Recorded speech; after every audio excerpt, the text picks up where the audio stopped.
दरियाए सिंध के साथ बने शहरों के बारे में कई कहानियां सुनाई जाती हैं, जिनमें एक सक्खर और रोहड़ी के बीच में मौजूद एक कब्रिस्तान के बारे में है, जो दरियाए सिंध के बाएं किनारे पर है।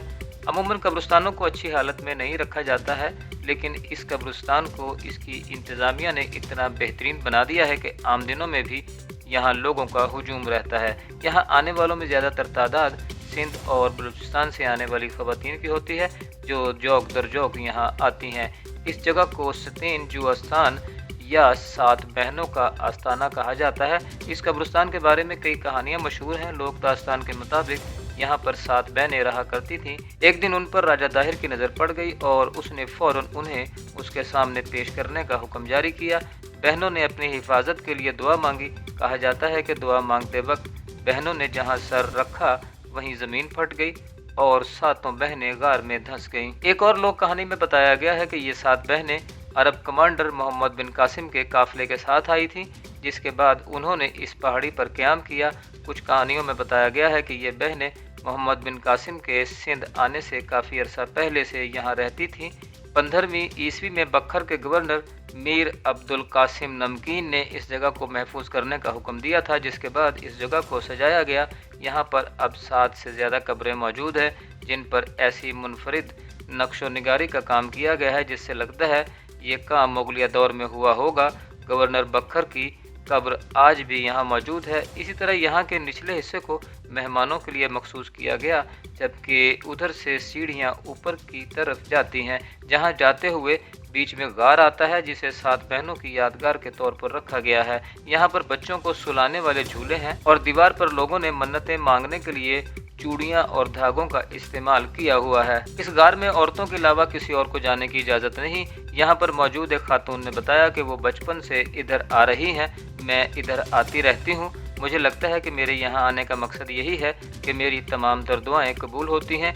यहाँ पर लोग अपने बीवी बच्चों को लेकर आते हैं और जब गार में औरतें जाती हैं तब उनका बाहर इंतज़ार करते हैं। यहाँ आने वाली ख़वातीन बताती हैं कि ये वो वाहिद दिन है जब उन्हें घुमाने फिराने की गर्ज से घर से निकाला जाता है। एक लड़की ने बताया कि मुझे इसके अलावा कहीं और जाने की इजाज़त हो या ना हो, यहाँ आने पर कोई ममानियत नहीं। इस जगह की तारीख के बारे में तारीखदान मुमताज़ बुखारी बताते हैं कि सतीन जो आस्थान में बखर के गवर्नर के मीर अब्दुल कासिम नमकीन के ख़ानदान के अफराद की भी कब्रें मौजूद हैं। इन कब्रों का तर्ज तामीर बताता है कि यह मुगलिया दौर की बनी हुई हैं। 16वीं और 17वीं सदी में मुग़ल हुक्मरानों की यहाँ मौजूदगी तारीखदानों ने कलमबंद की है। ये एक हवादार जगह हुआ करती थी और रोहड़ी और सक्खर के बीच में ये शहर आबाद रहा है, जहाँ हुक्मरान आकर बैठा करते थे। उन्होंने बताया कि अब्दुल कासिम नमकीन यहाँ आकर महफिलें आरास्ता किया करते थे। ये नहीं पता कि यहाँ कब्रें होने से पहले मौसीकी या मुशायरे हुआ करते थे या नहीं, या फिर मजहबी मजालिस मुनक्किद की जाती थी।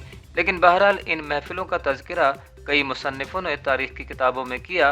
मीर अब्दुल कासिम नमकीन ने अपने रिश्तेदारों और बाद में 1600 ईस्वी में खुद अपने लिए कब्र तैयार करवाई थी, जहाँ पर उन्हें दफन किया गया। यहीं एक बारादरी भी बनी हुई थी जो अब ज़ुबूहाली का शिकार है, लेकिन सतीन जो आस्थान को तारीखदान नहीं मानते और कहते हैं कि ये एक अफसाना है, क्योंकि ये बात सामने नहीं आ सकी कि जो 7 बहनें थीं वो कौन थीं और कहाँ से आई थीं और क्यों यहाँ आकर उन्होंने दुआ मांगी, जिसके नतीजे में ये जगह गार की शक्ल इख्तियार कर गई। मुमताज़ बुखारी कहते हैं कि सिंध में सतीन का ये वाहिद आस्थान नहीं है, ये तो अफसाना है, क्योंकि सिंध भर में सतीन का ये वाहिद आस्थान नहीं। ऐसे आस्थान आपको थर के इलाके में भी मिलेंगे। सतीन वैसे तो सहेलियों को कहा जाता है और बहनें भी हो सकती हैं, कोई मजहबी ग्रोह भी हो सकता है और इनके आस्थान रहे हों, लेकिन ऐसे मकामात सिंध में कई और जगह पर भी हैं। लोक कहानियाँ हों या लोगों की खुद साख्ता बातें, सतीन जो आस्थान में आज भी ख़वातीन उम्मीदें लेकर आती हैं और उनका मानना है कि यहाँ आने से उनकी दुआएं कबूल होती हैं।